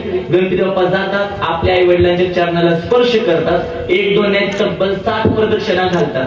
आणि त्यावेळेस महादेव प्रसन्न होतात आणि बाप्पांना आशीर्वाद देतात की जो विद्यार्थी आपल्या आई वडिलांच्या चरणात शिरतमस्तक होईल, 7 प्रदक्षिणा घालेल, त्याला या पृथ्वी तलावर जेवढी तीर्थक्षेत्र आहेत त्या सगळ्या तीर्थक्षेत्राचं दर्शन केल्याचं सद्भाग्य प्राप्त होईल. त्या पुण्याच्या जोरावर त्याच्या भाग्याच्या रेखा पण बदलले जातील. तर आज तुमच्या चौघांच्या जयश्रीताई, आमच्या राजाराम दादा असतील, दादा असतील आणि आमच्या मीराताई असतील, तर तुमच्या भाग्याच्या रेखा बदलणार. तर तुम्ही काय करायचं, आता थोडस तिथं तुमच्या पद्धतीने प्रदक्षिणा 7 घालायचं, पण आई वडिलांच्या चरणाला हात लावायचं, दर्शन घ्यायचं, 7 प्रदक्षिणा. ठीक आहे, उभं राहा आणि इकडे डाव्या साईडने निघायचं. थोडंसं वाटलं तर खुर्च्या पुढे घ्या, पण तुम्ही 7 प्रदक्षिणा घाला.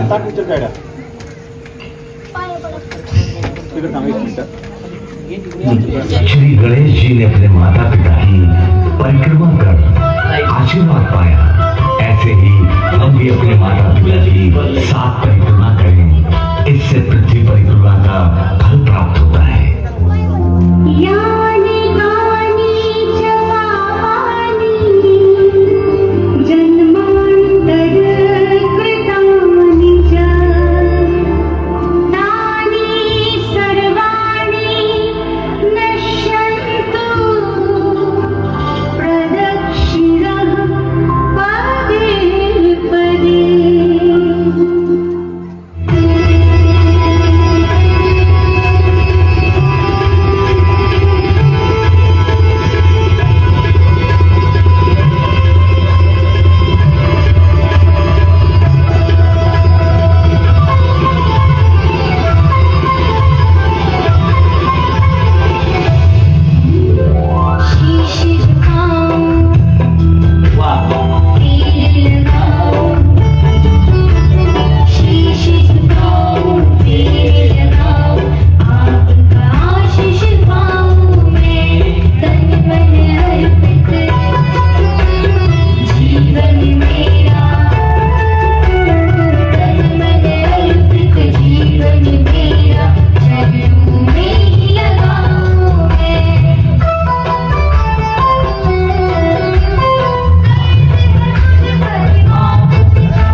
आता तुम्ही समोर येऊन बसा.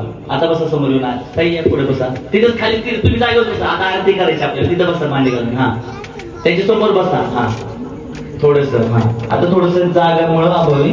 हा, आता काय करायचं तुम्ही सर्वांनी, आता त्या कापूर आहे ना आपल्या ताटामध्ये, ते ताट घ्या समोर किंवा दिवा आहे. हा, तर त्याने तुम्ही आरती करायची, पण खाली बसून, उभं नाही राहायचं. ताई खाली बसून आरती करा, बसा तिथं मांडी घालून. आणि चौघांनी आपला थोडं आरती ओढ.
हा आता आरती द्या, आई वडिलांनी आरती घ्या, ती आरती घ्या. हा आता आता आरती घ्या. हा ठीक आहे, तशी घ्या.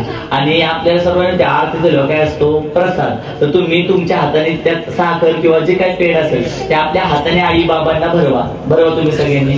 हा आणि ते कापूर विजू द्या बरं का, ते खाली कापडायला लागून नका देऊ. हा हा चारायचा थोडासा चारा. हा हा आता पुढं काय करायचं आहे का, आई वडिलांना सांगण्याची गरज आहे, त्यांनी पण तो पेढा आपल्या मुलाबाळांना थोडासा चारा खायला द्या. तुम्ही चारा आजी, हा अण्णा चारा दादांना, हा चारा ताईंना चारा. वा वा वा, हे निरपेक्ष प्रेम बर का, निर्दोष भावनेतलं प्रेम आहे, हे सगळीकडे पाहायला मिळत नाही. आता तुम्ही काय करायचंय, आई वडिलांनी पाय पुढे करा आणि तुम्ही चौघांनी त्यांच्या चरणावर डोकं टेकवायचं. टेकवा, मी सांगत नाही तोपर्यंत काढायचं नाही, ठेवा डोकं टेकवा. हा ताई टेकवा आपल्या अण्णांच्या नातकांच्या चरणावर डोकं. हा गुडघ्यावर बसून टेकवा डोकं. हा इसके बाद माता पिता को झुककर विधिवत प्रणाम करें. अभिवादन शीलस्य नित्यं वृद्धोपसेव्य चत्वारि तस्य वर्धन्ते आयुर्विद्या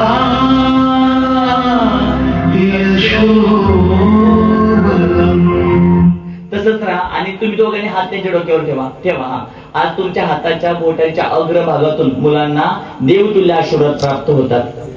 आई वडील तसंच आई वडिलांचे हृदय असंही आपल्या लेकरांसाठी प्रसन्नच असतं, पण त्यांच्याकडून मुलांना 6 प्रकारचे आशीर्वाद मिळतात. मुलांचं आयुष्य वाढतो, त्यांना यश विद्या बळ दुर्भाग्य नाहीच होतं, अशा 6 प्रकारचे आशीर्वाद प्राप्त होतात. आता मांडी घालून बसा मांडी घालून.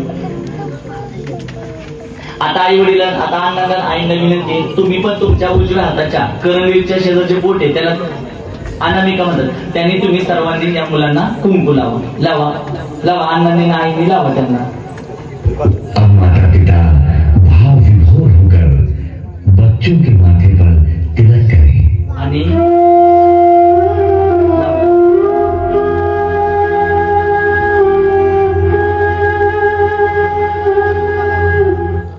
त्यानंतर आता तुम्ही आता त्यांच्या डोक्याला अक्षता व्हायच्या आणि तुमच्या गळ्यात बच्चों के सिर पर स्नेहपूर्वक पुष्प व अक्षत रखें और अपने गले की फूलमाला बच्चों को पहनाएं. तुमच्या गळ्यातला हार त्या दीदींच्या गळ्यात घाला, ताईच्या गळ्यात घाला आणि सारी खुशियों की फूल ताईच्या गळ्यात घाला. घाला. हा आणि आता खाली बसा जागेवर. समजा 2 मिनिटं खाली बसा, मांडी करून बसा जागेवर, बसा मांडी करून.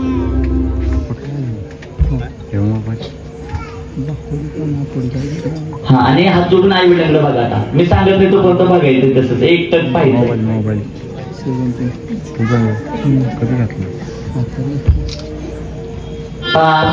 हे जे आई वडील आहेत ते तुमचे सर्व आहेत. या पृथ्वी तलावर अनेक जण असतील नसतील माहिती नाही, पण या माता पितांनी जीवनाच्या प्रत्येक श्वासामध्ये फक्त लेकरांना तुमचं हित पाहिलेले.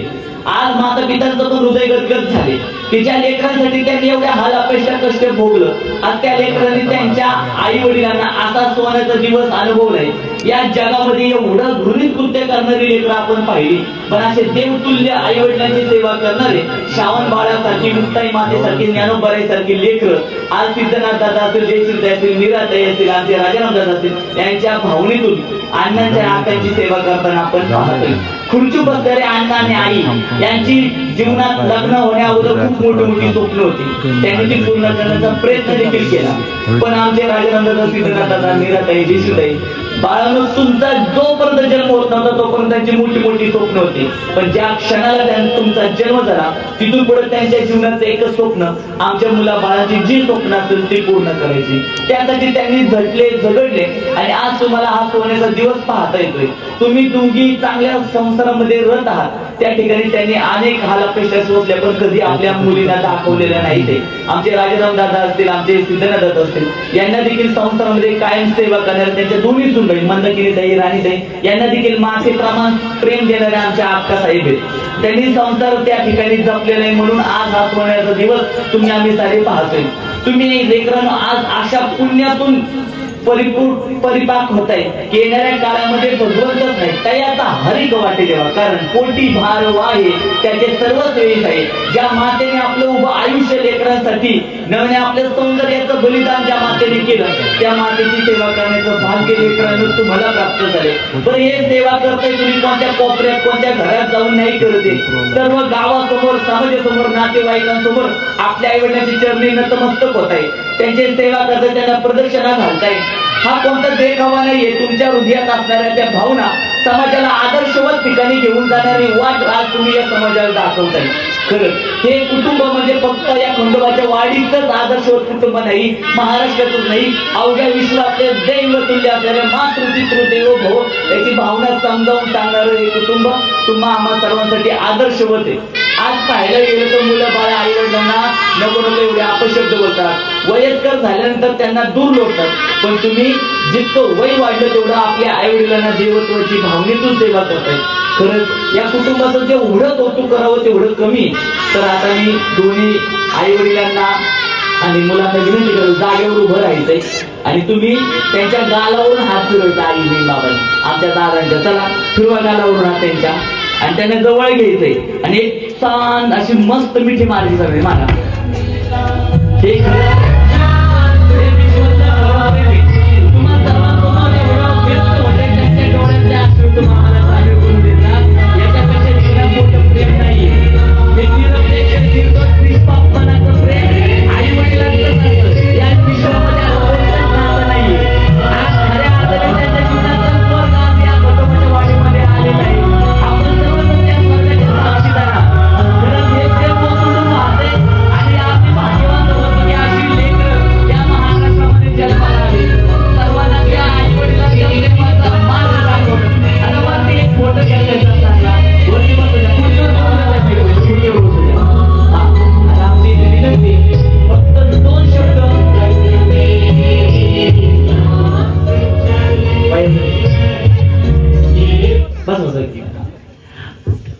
आमचे भाऊ दोन शब्द फक्त आई वडिलांना दोन शब्द. महाराज तुमच्यामुळेच हे सगळं एवढं हे झालं, आता मला बोलून आलं, मग खरंच बोलू शकत नाही. आई वडिलांच्या डोळ्यात पाहत असताना हृदयाचा ठेका चुकला होता का नाही हा? कारण की पाहायला गेलं हे आई वडिलांचं निरपेक्ष प्रेम सर्वांना अनुभवता येत नाही. तुम्हाला सर्वांना मी हेच सांगेल, याच्यापेक्षा पवित्र दिवस कोणताच नाही. तुम्ही इथं पूजा करत होते, पण सगळ्या महिला सगळी लोक ना आपल्या आई वडिलांचे मनात स्मरण करत होते. अनेकांना असं वाटायचं माझी आई असते, माझे बाबा असते, मी त्यांची अशी सेवा केली असते. अनेकांच्या जीवनातून त्यांचे आई बाबा निघून गेले, त्यांना ते कुठं असतील माहिती नाही, पण त्यांनी हृदयापासून स्मरण केलं का आई वडिलांनी जी पोटाला चिमटे घेतले, आमच्यासाठी सर्वस्वाचा त्याग केला ना, त्या ऋणातून मुक्त होण्यासाठी आम्ही काहीच केलं नाही, अशी भावना सर्वांच्या हृदय पटलावर होती. पण तुम्ही करू शकता, तुमच्या लेकराने ह्या गोष्टी करायला भाग पाडू शकता. या जगामध्ये आई वडिलांसारखं दुसरं पवित्र नातंच या विश्वात कोणतं नाही. हे आई वडिलांना देवतुल्य असतात, त्यांच्यासाठी आपण सेवा करणं हे कोणता देखावा नाही. आपण आपल्या हृदयातलं ऋण व्यक्त करताय आणि त्यांच्या ऋणातून कोणच मोकळा होऊ शकत नाही. कारण आईची कळवळ्याची जाती करीला भावी न प्रीती हे फक्त आई वडील दोघच असतात. आणि त्या आई वडिलांच्या सेवेसाठी आज राजाराम दादा, आमच्या सिद्धनाथ दादा असतील, आमच्या जयश्रीताई असतील, मीराताई असतील, या सगळ्यांनी हृदयापासून ही भावना व्यक्त केलेली आणि एक आदर्शवत माझ्या जीवनातून हा पहिला कार्यक्रम आहे. तुम्ही म्हणता कधीच केला नाही कार्यक्रम, असा बाहेर शाळेत केला, पण असा बाहेर कधी केला नाही. तर तुमच्या या कुटुंबाला आमचा हृदयापासून सलाम आहे. जोरदार टाळ्या भाऊंसाठी, जोरदार टाळ्या. आणि आता आपण या ठिकाणी त्यांचा जन्मोत्सव साजरा करणारे तुम्ही केक घेऊ शकता सोबत साजरा करणारे तुम्ही. आणि आता आमचे त्याच्या दोन्ही सुनबाई आणि आम्ही बापू दोघांनी वरती एक छोटासा तिथं वगैरे आणि एक छोटासा केक कटिंग करू. तुम्हाला सर्वांचं हृदयापासून आभार. तुमची उपस्थिती सांगून जाते, शांतता सांगून जाते की तुम्हाला या कुटुंबाबद्दल किती आदर आहे आणि हा कार्यक्रम तुम्हाला किती भावलाय. हा आपल्या राणीताई मंदिर आणि जावे बापू पण या दोन्हीवरती, दोन्ही जावे बापू वरती.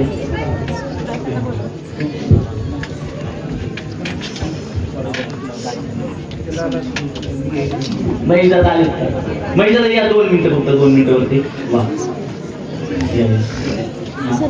शिंदे पाहुणे तुम्ही पण यावरती हा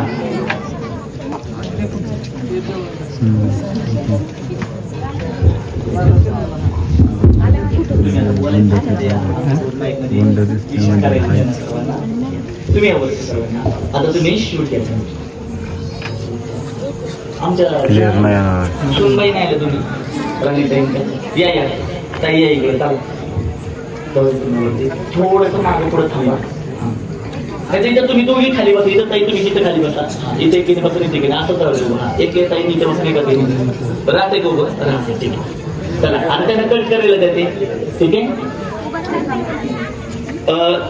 फक्त एक ध्यानात ठेवा आता इथं आम्ही जरा धावपळीत असल्यामुळे पण घरी काय करायचं असं सांगतो आता यांचा 75वा बर्थडे ना आपलं हिंदू शास्त्र काय सांगतं समजा तुमच्या मुलाचा 14वा बर्थडे तर आपण कितवा दिवा लावायचे 14 दिवे लावायचे आणि 15वा दिवा त्याच्या हाताने काडी लावायचे तो दिवा प्रज्वलित झाला की आपण शुभेच्छा द्यायच्या असतात पण इथं आपण बघा दिवा विझवत नाहीये आणि 75 दिवे लावायला वेळ गेला असता म्हणून आपण तसं सेलिब्रेट करतोय ठीक आहे पण तुम्ही घरी तशी संस्कृतीचा केक खायला आणून द्या पण कट करू ठीक आहे चला 1 2 तुम्ही कट करा हाताला द्या 1 2 सगळ्यांना शुभेच्छा 1 2 3 4 happy birthday to you Happy birthday to you.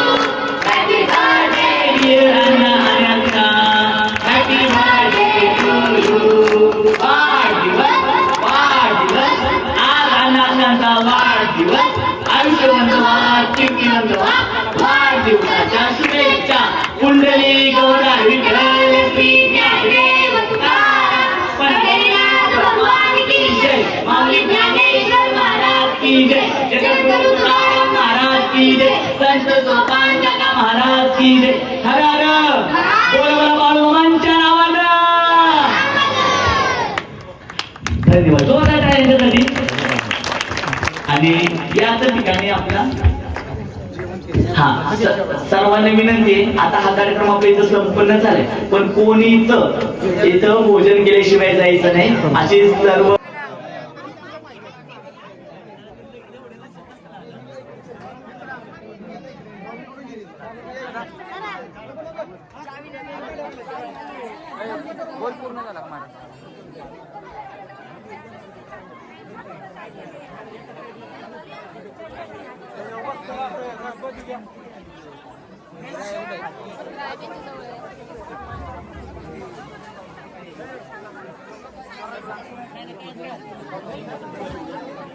Hello hello ऐका बरं का जेवण केल्याशिवाय कोणी सुद्धा जायचं नाही ऐका बरं का जेवण केल्याशिवाय कोणी सुद्धा जायचं नाही तसेच महिलांनी इथं लगेच मंडपात बसून घ्यायचं आहे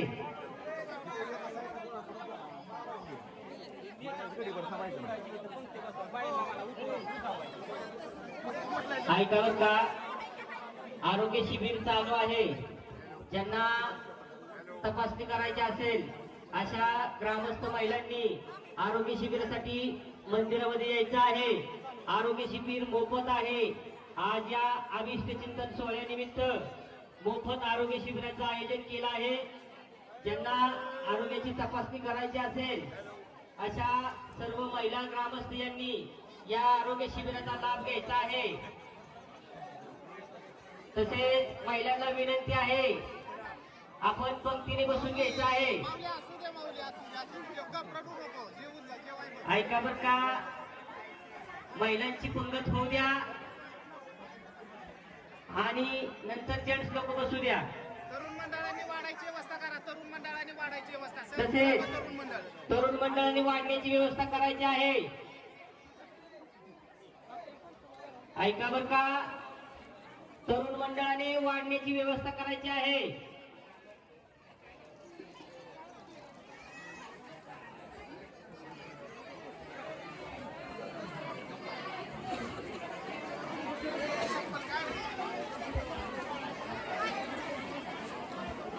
ऐका बर का तरुण मंडळ वाढण्याची व्यवस्था करायची आहे ऐका बर का जेंट्स पलीकडे सरून बसा महिलांना बसू द्या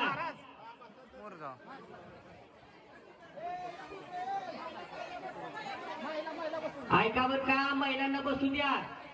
पलीकडे रस्त्यावर सुद्धा बसवा महिला, काय अडचण नाही.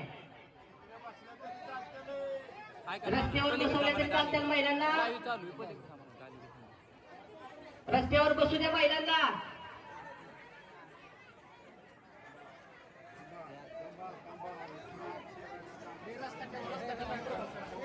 ऐका बरं का, नवतरुण मंडळ, वाढण्याची व्यवस्था करायची आहे. थोडं मागं सरून घ्या, मागं सरून म्हणजे व्हिडिओ मध्ये आज या ठिकाणी श्री शिवाजी नाथाबा पिंगळे यांचा 75वा अभिष्ट चिंतन सोहळा व तसेच श्रीमती चांगुणाबाई शिवाजी पिंगळे यांचा सौ चांगुणाबाई शिवाजी पिंगळे यांचा अभिष्ट चिंतन सोहळा, या सोहळ्यासाठी आज आपण इथे सर्व जमलो आणि आपल्या गावामध्ये आज असा आगळा वेगळा कार्यक्रम पहिल्यांदाच झाला आहे. मी म्हणतो, आज आपल्याला कळलं की आपण आपल्या आई वडिलांवरती किती प्रेम केलं पाहिजे आणि त्यांची किती सेवा केली पाहिजे. आज ह्या पिंगळे कुटुंबियांनी आपल्याला दाखवून दिलं आई वडिलांची सेवा काय असते आणि ती आपण कशा पद्धतीने केली पाहिजे. आज माझं मन असं भरून आलंय. आज या जगात मला जन्म देणारे नाहीत, पण त्यांनी जे माझ्यावरती संस्कार केले ते माझ्यात अजून जिवंत आहेत आणि त्यांच्या संस्कारासोबतच चालणार आहे. आज या आपल्या गावामध्ये असा कार्यक्रम पाहिला आणि आज आमचं जीवन दडले झालं. असा कार्यक्रम हा नाही करता आला एखाद्याला, पण आपल्या घरी आईबापाची सेवा केलीच पाहिजे आणि त्यांच्या जन्माचं सार्थक झालं पाहिजे. तिकडून घेऊ का? आज या ठिकाणी यांचा 75वा व 65वा अभिष्ट चिंतन सोहळा, या सोहळ्याचं आयोजन केलं आमचे अण्णा राजाराम पिंगळे, आमचे मित्र सिद्धनाथ पिंगळे. या दोन युवकांनी फक्त नाही तर बाकी क्वालिटी आपल्या गावातच नाही तर आपल्या तालुक्यात, आपल्या जिल्ह्यात, महाराष्ट्रात असा एक कार्यक्रम आयोजित केला ज्याने आज आपलं पूर्ण गाव रडलं. प्रत्येकाच्या डोळ्यात तहारा होत्या आणि हा असा कार्यक्रम अवश्य केला पाहिजे. आपल्या आई वडिलाशिवाय आपल्याला कोणच नाही हो, आपल्याला कोण नाही विचारत, कोण नाही कोणाचे, फक्त आपले आई वडील आहेत. हे माणसाने समजून घेतलं पाहिजे आणि इथून पुढे आपल्या गावामध्ये असे कार्यक्रम झाले पाहिजेत. फोटो घ्यायचा थांब ना, हा परत घेतो थांब. सगळी एक घेतलाय खाली वाकलेला आहे बघ, नीट आला नाही तो, नीट आला थांब. सगळी आता काही सगळी गेल्यावर कोण नाही.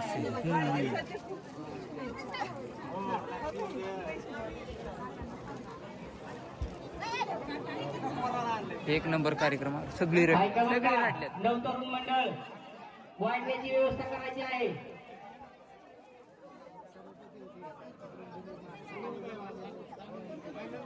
बाबू का तेवढं स्टँड उभा करा ना. हा तिथंच उभा करा. लाईव्ह चालू केलं का? लाईव्ह नाही, लाईव्ह करणार होतो, कोणच येणार नाही मोकर, मग ते हे होतं ना. नाही लाईव्ह केलं का नाही तसंच ठेवायचं, व्हिडिओ पण सेव्ह राहील ना तसं. नाही आता हे डायरेक्ट व्हिडिओ बनणार म्हणजे नाही का, सगळं कटकट करून आता इथं गाणे टाकायला लागणार. मी कुठे दाखवणार असं. नवतरुण मंडळ वाढण्याची व्यवस्था करायची आहे. नवतरुण मंडळ सर्वांनी वाढण्याची व्यवस्था करायची आहे. झालं काय याची सगळी करू का बंद?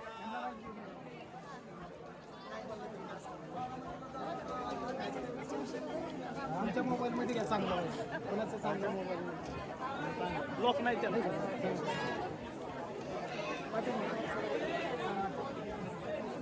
बसते कसं इकडे या की इकडे अस्मिता सर ना तुम्हाला अशी समोर बघ,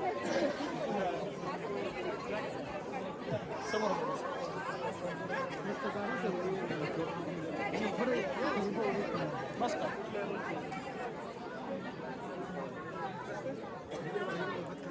त्या माईच्या आणि दोघांच्या मध्ये या. थोडं मागं सरकलं तर चालेल हाय जागा 5x लाव रे तिकडे जाऊ का मी तुमच्यापाशी या ना. हां. हाय चालू सगळी दिसतात व्हिडिओ मध्ये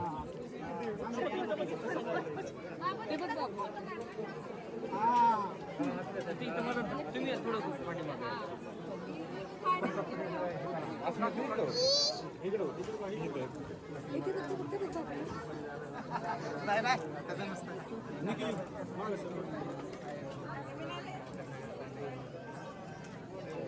दादा इकडे बघा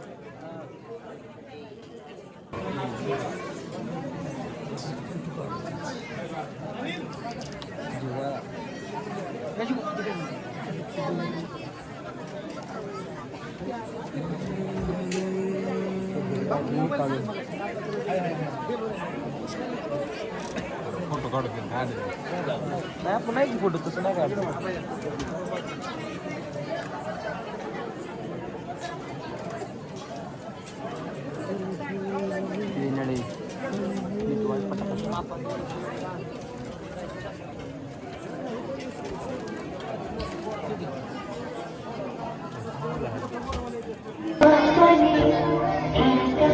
केशवशाय गोविन्दाय नमो नमः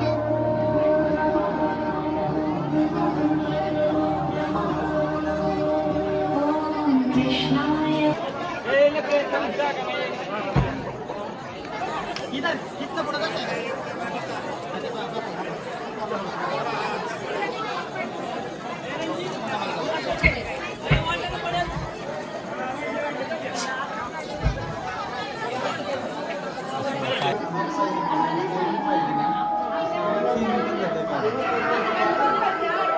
मला तुमच्या चेहऱ्यावरती